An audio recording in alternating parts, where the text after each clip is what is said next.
Charles Ed Sanders in a rematch. That's next Saturday, 4 o'clock Eastern Time. Right now, let's go to Bill McAdee. Introducing the principals. First, in the red corner, wearing the red trunks with the white trim, he is weighing in at 117.5 pounds. This young man hails from Panama City, Panama. He is the #1 contender. Ladies and gentlemen, the challenger, Miguel Iriate.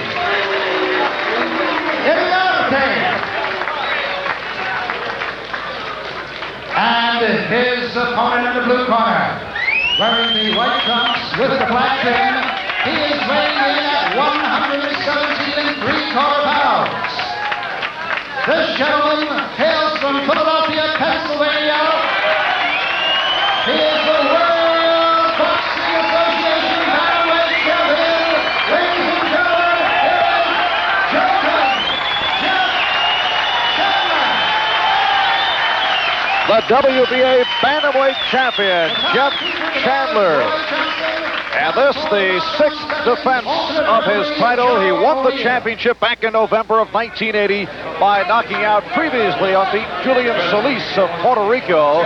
In round 14, you see Iriate with the 1-inch height advantage. Chandler had all kinds of problems making the weight. In fact, he had to go to the scale 3 times at the weigh-in before he got down to 117 3/4, 1/4 pound under the limit. Heard a couple of visits to the sauna helping matters. Well, I think they finally took Becky off his back and he made the weight. Becky O'Neill in the corner of Jeff Chandler. Iriate, 26 years old, out of Panama. This is the first time he has fought outside of Panama. He is ranked #1 by the WBA. Jeff Chandler finds that curious because the WBA is based in Panama, and Iriarte's ranking has raised many a question. Yeah, that's one of the crucial points that they've been bringing up lately, is that they find these unknown fighters, rank them #1, force American champions or world champions to fight them. Then they can't find anybody to carry it on that network television. Can't find the people to come see the fight. It becomes an economic problem. Right off the bat, though, Iriarte has taken the fight to Chandler, who has chosen right now to be dancing. He's got these big tassels on his shoes. I guess he wants to show off his finery before he gets down to fighting. Iriarte said to be straight ahead style, very rarely will take a backward step, and said to have a tough chin. Well, he must have a tough punch. He's 14-1-1 with 11 KOs. That's a pretty respectable average. Although, again and again, we're beginning to see these guys with very few fights fighting for the title. Chandler in the white took the right hand from Iriarte. The referee, Joe Cortez, who is not involved in the scoring, and the scoring for this WBA championship bout on the 10-point must, handled by 3 judges: Richard Murray of New York, Roberto Ramirez of Puerto Rico, and Luis Silvarin of Venezuela. Midway point of this feeling out opening round here in Atlantic City, New Jersey. Now, so far this first round, Iriarte has shown no respect whatsoever for Jeff Chandler. He's taken it to him much the way that the unknown and unheralded Azuma Nelson took it to the late Salvador Sanchez. 3 or 4 months ago, he came in, everybody in New York laughed at the fight. It turned out to be a barn burner, maybe one of the great fights of the year. And as you see, less than a minute left in this first round. Left hand by Iriarte getting in.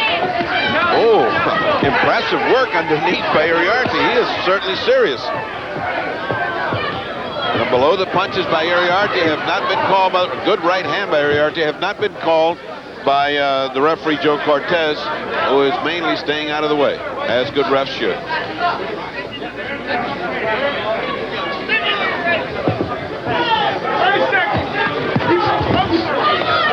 Left hand by Iriarte grazing Chandler. Looks very relaxed. Not taking Iriarte seriously. That was the fault that Aaron Pryor had in July when we did the Comita fight. He came out laughing and he was on the canvas before he knew it. So that will do it for this opening round for the WBA Bantamweight title. And this is round 2. Opening round for Miguel Iriate, without a doubt. He was aggressive. He landed the hard punches, and Chandler's mind must have been someplace else because he was just content to waltz around and let those tassels dance. You recall in Chandler's last bout, as telecast here on NBC, Chandler also started out very, very slowly and ended up with a 6th-round knockout of Johnny Carter. That was back in March in Philadelphia. So he's had a 6.5-month layoff. In fact, he says that's why he had trouble making the weight. I think that's true. He is an active man. He's one of those kind of guys that likes to fight often. Unfortunately and disastrously for that weight, bantamweight, it's hard to find work. Then the world body made him fight a mandatory here. I think we'll see a much more active Jeff Chandler this year because people are starting to understand that these lightweights have great fights, and these lighter weights. Jeff Chandler is certainly one of the top champions in the country, in the world right now. In fact, he is America's first bantamweight champion since 1950. And Iriarte going to the body, and Chandler has not been on the attack.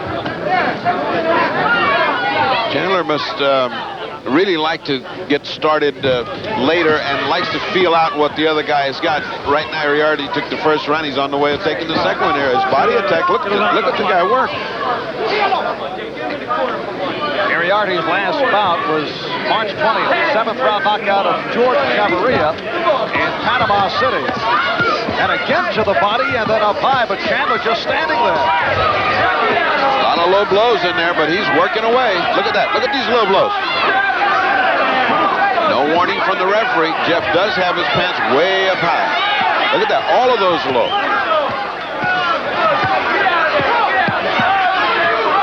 Not the ones that are right under that satin belt line. Of course, he wears an enormous protective cup. You can see where the outline of it through his trunks.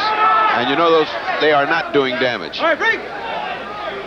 And the referee, Joe Cortez, breaking the fighters under 30 seconds left in the second round. Chandler got the right hand in. Another good active round for Miguel Iriate. I'll say one thing for south of the border fighters. They come in with a certain degree of toughness that's gotten through those real wars. Ooh.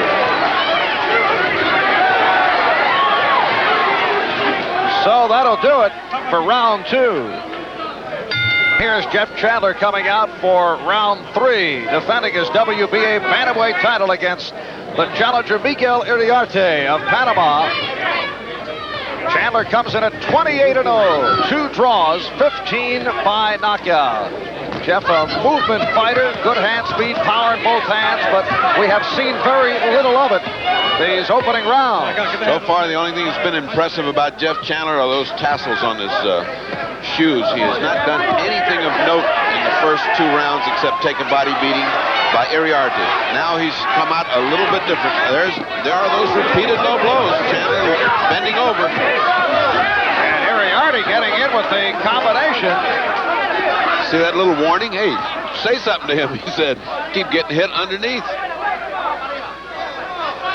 Iriarte 14-1, 1 draw, 11 by knockout. And Chandler, you get the idea now, looking to become active in this 3rd round. And getting hit for his efforts. Iriarte's landing 2 to 3 punches to 1. Chandler's trying to get started, but that smothering attack of Iriarte is taking it away from him.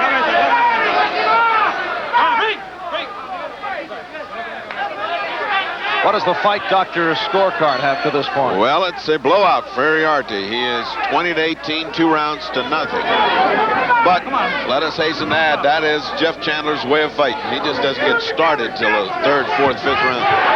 Uppercut by Chandler, followed by the left hand, and now using the jab. Look at the difference in his facial expression. All of a sudden, he's starting to concentrate. Before, he was sort of, his mind was off on Market Street someplace. And now, all of a sudden, hey, wait a minute, I got to start fighting here. Let me show this chump something. Oh, left hand by Chandler.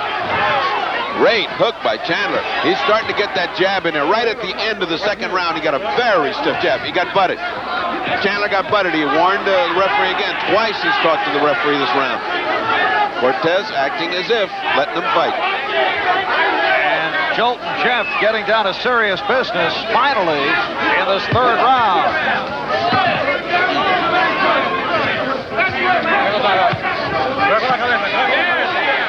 Chandler said before the bout that he is not taking Iriarte lightly. The bout that he wants, though, is a matchup with the WBC bantamweight champion Lupi Pintor, who is moving up to challenge Wilfredo Gomez.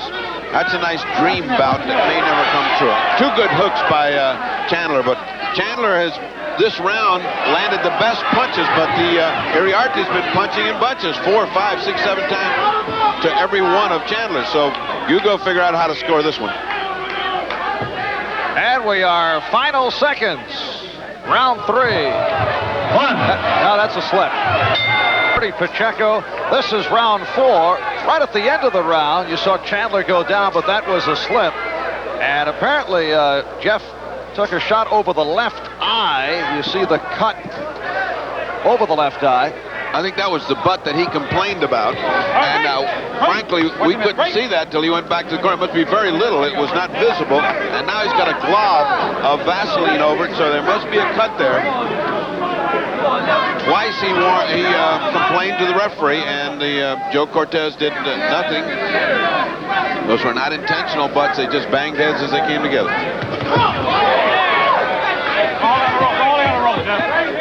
See what Chandler did just then? That holding the rope like that, that's illegal by the rules. And Cortez pointed out, he said, no holding the rope. Jeff Chandler getting off very slowly, giving away the first couple of rounds to the challenger, Miguel Iriate. I thought he gave away the last one. I think right now it's 3-0. A surprising 3-0 for Iriarte, although it begins to look like Chandler is waking up and the real Jeff Chandler is going to come out of the corner one of these rounds. He started to put in some good combinations and hooks last time and began to, there go the hooks, began to find Iriarte right on the chin. Ooh, what an intense look on the face of Jeff Chandler. Midway point, round 4, there's the left hand, using the jab to set up the right, which does not connect. But it was a great idea. Two great jabs, and that right hand came whistling through there. Good punches back by Iriarte. Look at this, he just won't quit fighting. He just keeps right on smothering Jeff Chandler, not giving him a chance to get out where he's a far superior boxer. Left hand by Chandler got in. And again. Chandler now starting to find the range with those combinations. Chandler has a devastating hook and a very impressive jab when he decides to put it out there. He has not dominated the fight with his jab as he usually does. Using the jab to key all the other movements. He has not done that, even though he has landed some impressive jabs from time to time. Iriarte, for his part, has not changed one whit. He continues to try to smother Jeff Chandler with punches to the body. And under 30 seconds left in this 4th round, and Iriarte continues to move forward on Jeff Chandler, who can handle himself inside, but fights better at a distance where that reach can be a factor, although Iriarte has the long reach going for him also. Both with unusual long reaches when you consider they are bantamweights. Final seconds, round 4. Bang. Chandler. He misses Chandler. Jeff Chandler was just told use that left hook. Iriarte is a sucker for the left hook. Well, certainly the evidence before us proves that. There goes that left hook right on the butt. But he needs a little punching room, and I think he's getting it because he's starting to put good punishment on Iriarte. That last round was definitely Chandler's first round that he took. Look at this. Look at the lance. I must say, Iriarte must take a good punch. Get the idea that Jeff Chandler is not taking this seriously. He feels that he can put Iriarte away anytime he wants him. The slow start. He's taunted Iriarte on a couple of occasions. Where's the smile? He came out to that corner like he was going to go to eat candy. I mean, he just had a nice smile, saying, well, this is fun. Now comes my turn. Left hand by Chandler, followed up by the combination. Now you can see Chandler where he wants to be. He's got that distance. He wants to be out there where he can work effectively with pinpoint accuracy. Iriarte, for his part, must close that distance and get in close where he won the first 3 rounds. That's where he must be, right in there. Look at the difference. Chandler stepped back. He refused to accept that inside challenge. Tied him up now. Now comes the expertise of the champion. Look how casually he stepped into that. That's Chandler in white, Iriarte out of Panama in red. And Chandler continues to connect with that left hand. And he carries it extremely low. In the manner of great champions of the past who had split-second reflexes and could get away from the countering punches. If you're an ordinary fighter, I would not suggest that left hand that low. Referee Joe Cortez looking for the fighters to work it out by themselves. So far, the surprise of this fight has been the grittiness of Miguel Iriarte through the first 3 rounds. Now, however, Chandler's beginning to warm up to his task, beginning to have fun with this. And the scoring on the 10-point must handled by 3 judges. The referee Cortez not involved. Under a minute left in this 5th round. Chandler doing some good fighting, in fact, the best of this fight for him. Thus far, this round has been the coming out of just Chandler. Look at that, 3 hooks in a row.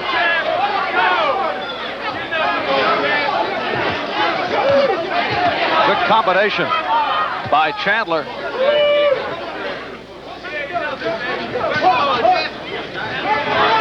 And they continue to go at each other at close quarters.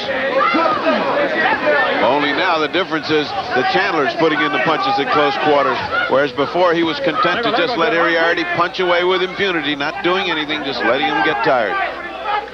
Cortez warning Iriarte about using his head.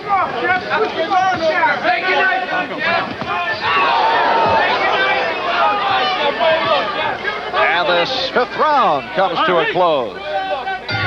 And this is round 6 in Atlantic City, New Jersey. Jeff Chandler defending his WBA bantamweight title, connecting with the left hand on Miguel Iriarte out of Panama, 26 years old, a record of 14-1 with 1 draw, 11 by knockout. Chandler looking to extend the record to 29-0. He has 2 draws within that record. He's won 15 by knockout. Actually, earlier in the career of Chandler, he knew very little about leverage, strictly an arm puncher, and then as a result, stopped only one of his first 9 opponents. But back in 1978, Chandler changed his style, learned how to put his body into a punch.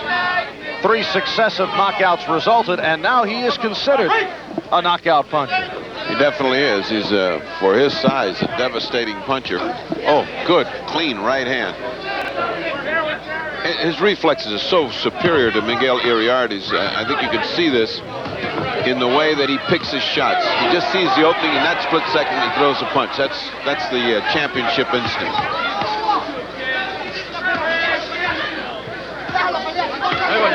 By contrast, Miguel Iriarte is more of a workman. He's more of a laborer. He's in there in the trenches fighting away, trying to get Chandler tired, hoping he gets him cut, doing anything to win the fight. Right now, but Chandler's pulling even. It's 48-47 in favor of Iriarte. Let him go, Jeff. Come on, let him go. Get his hands out. Come on. And we passed the halfway mark. Round 6. And Chandler again setting up the right with the left, got the uppercut in, and again. Good exchanges there. One of the few breaks that Joe Cortez has utilized. He's been letting the fighters work their way out of it. And less than a minute left in the 6th round. Iriarte throwing a lot but landing almost nothing. You notice how many of those punches just go over the head or sliding off the gloves of Jeff Chandler. And very little impact at this stage. And blood on the nose of Iriarte. Yeah, a lot of blood. and maybe coming from right on the bridge of those. Look at the plane. Look at the hot doggy of Jeff Chandler. That's not what a champion should do. Really not what a champion should do. He's doing that, holding the right hand out, and the Hawk does that a lot. Aaron Pryor, and I think they all got it from Muhammad Ali. Unfortunately. That's the polo punch fake. And Chandler all over Iriarte. This is round 7, and pretty between rounds, Miguel Iriarte needed repairs over the bridge of his nose. Chandler continues to taunt and smile in the face of Iriarte. Good right hand by Chandler. Ooh, another good right hand. He's almost playing with him. That cut on the bridge of the nose is a very difficult cut to stop, just because there's nothing but skin and bone right under it, and it's very, very hard to stop it. It'll be bleeding throughout the fight. On my scorecard, as I look at this, I have it even now, 3 rounds to 3, 57 to 57, and obviously the fight is beginning to turn for Chandler completely. He's taunting him. He's playing with him now. He is landing hard punches when he wants. And there it is again, the sort of a mark of disrespect, would you say? If not disrespect, at least lack of respect.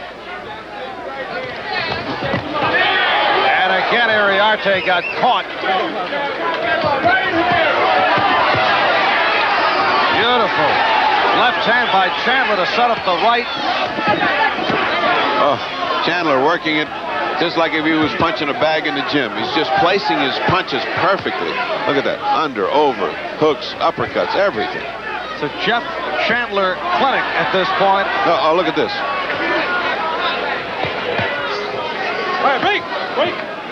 Unfortunately, Chandler is not entertaining anyone. The crowd's certainly not buying it. I think he is thinking wrongly, because a champion's function is to act like a champion and go in there and finish the fight when he can. If he's got this guy in a position where he thinks he can take him out, he should go ahead and take him out. Certainly, he's a great champion, Jeff Chandler. He's got the power. He's got the ability. Playing with him is no good. Hanging on a rope like that, it's just a terrible example for youngsters that are looking at boxing. Don't do that. Don't put your hand on the rope. It'll cost you. And under a minute left in this 7th round, combination by Chandler. Boy, Chandler's a thing of beauty when he wants to punch right. Get the idea, he is just punishing Iriarte at this point. Poor Iriarte with blood streaming down the bridge of his nose. Just can't seem to get on track like he did the first 3 rounds. But on the credit side, I must say, how many people thought Iriarte was going to be here in round 7? I mean, just like Azuma Nelson and Salvador Sanchez, everybody, wait a minute, something wrong with his glove. Something is wrong with Chandler's glove. And Joe Cortez checking it over. Under 30 seconds left in round 7. Look at this. He's waving to the crowd. He's not even in this fight. His mind is someplace else. What's the matter with his glove? His corner men coming in. They're looking at it. Looks to be torn. Yeah. Oh, they're taking it off, so it's torn. The last time we saw that was in Scotland. Or England, where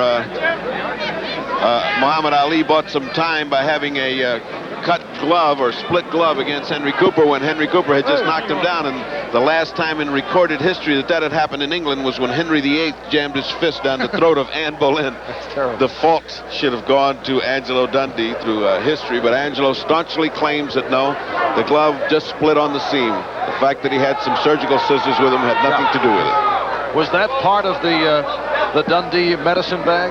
That's part of the Dundee bag of magic tricks. That's what makes him such a great cornerman. Somehow he seems to get the edge somewhere. And we certainly needed the edge that night, because Henry Cooper had just laid out the young Cassius Clay. This is action from round 7. And the round halted as you look at the cut on the nose of Miguel Iriarte. Round halted because Jeff Chandler's glove was torn. And in this case, you can be certain that Chandler is not stalling. There's really no need for this. No, if anybody tore the glove, it would have been Iriarte. Tried to bite it. Anything for a little respite. It's 20 seconds of more punishment to go, because Jeff Chandler is in command finally of this fight. No question about it. Now, it looks like it's in his hands when what he wants to do with Iriarte. And this after the slow start, but Chandler has been punishing Iriarte the last several rounds. This young man, Miguel Iriate, not having a pleasant time out there as we head to round 8. WBA Bantamweight champion Jolt Jeff Chandler defending his title against Miguel Iriate. I'll tell you one thing about this young man. When he's got 11 knockouts in 16 fights, you get the boxer has always got the idea that he can end it with one round, one knockout in one round. And of course, you're fighting for the title. He's been doing okay for the first 3 rounds. He's been taking a little bit of a shellacking that last round, but he's a competitor. And when you're going for the championship, you always figure, well, one punch is going to do it. Iriarte is ranked number 1 by the WBA behind the champion Jeff Chandler. This is a mandatory title defense for Chandler, and for Iriarte, the first time he's fought outside of Panama, and many have questioned that number 1 ranking. Among them, Jeff Chandler. I think among all of the boxing experts, it's the kind of thing I think sooner or later they're going to have to do something about. I mean, the idea that they just arbitrarily make a fighter number 1 because of his geographic location is abhorrent to people that understand and know boxing. You mean you don't buy that it's just coincidental that WBA headquarters are based in Panama? No, I don't buy that at all. Okay. Oh, left hand by Chandler continues to toy with Iriarte.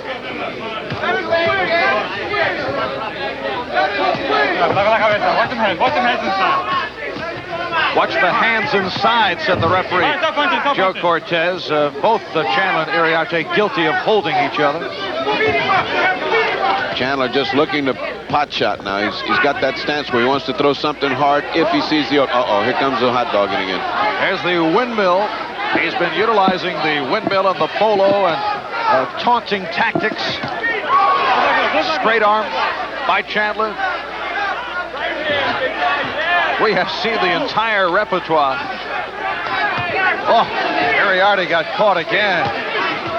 Iriarte on the offensive. Don't forget, he's coming forward. He's doing the punching, but he is getting killed while he's doing that. Hook was the thing of beauty just then. He is paying a price for coming in, a dreadful price, because Chandler is just pot-shotting, and his shots really mean something. Head being snapped back by the jab. Everything is working for Jeff Chandler right now. He's a champion in gear right now. And again, Miguel Iriarte taking a beating. And this round 8 scheduled for 15. You would think sooner or later Iriarte would start going back. Have you noticed that he has not gone backward in 8 rounds? And Chandler continues to tattoo Iriarte. This is round 9. Jeff Chandler in the white, defending his title against Miguel Iriarte. In the red, the referee Joe Cortez, scoring on the 10-point must, handled by the 3 judges. And Chandler has pulled in front after the lethargic start.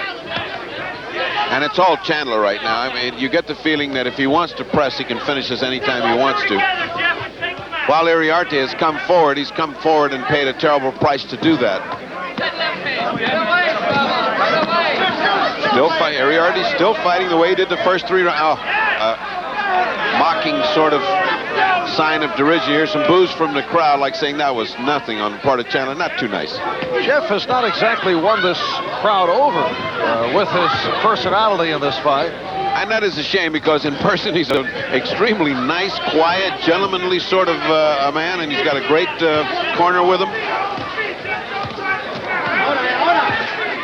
Bernie, some people like yourself get out in public and they just change their way. These things happen. I blossom into my real self. Watch the head. And the advantage of having Cortez can say it in Spanish and in English. He just said, la cabeza, to Iriarte.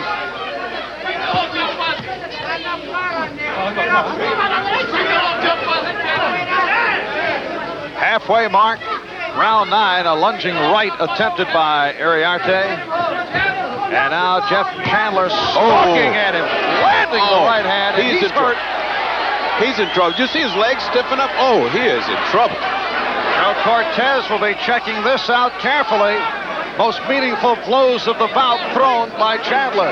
And that was certain. He should have gone down from that. You see his legs just stiffen up like all the reflexes. And, oh, there he goes. Combination by Chandler. Less than a minute left, round 9. Old Chandler. Iriate barely hanging on. And Iriarte's still coming forward. He's almost knocked out, and he's coming forward. Oh, those left hands. Oh, almost Stinging any time. Iriate. Oh, almost any time now. And that is it. Cortez pulled Chandler away. It's all over. Jeff Chandler successfully defends his WBA bantamweight title by stuffing Miguel Iriate. Official time, 2 minutes and 20 seconds of round 9. And it's going to be a great year coming up for Jeff Chandler, who has just announced, I'm here, I'm going to be here, and it's going to be my year.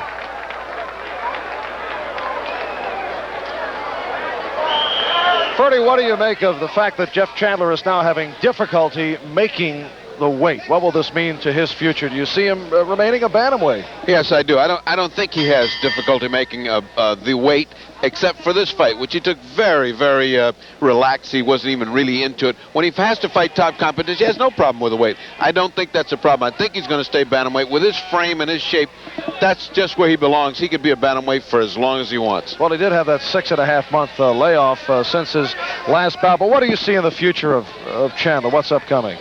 Well, I think he's got a great year coming up because Pinter is standing right in the wings there. Pinter's not going to get Gomez to fight him that easy. And the only big money fight he's got is Chandler. Chandler and Pinter is like Arguello and Pryor right now. It's one of those good fights that comes along. Out of 5 fights of the year that you can really point to, or 4 fights, that would be one of them. So I think he's got big things in the future and good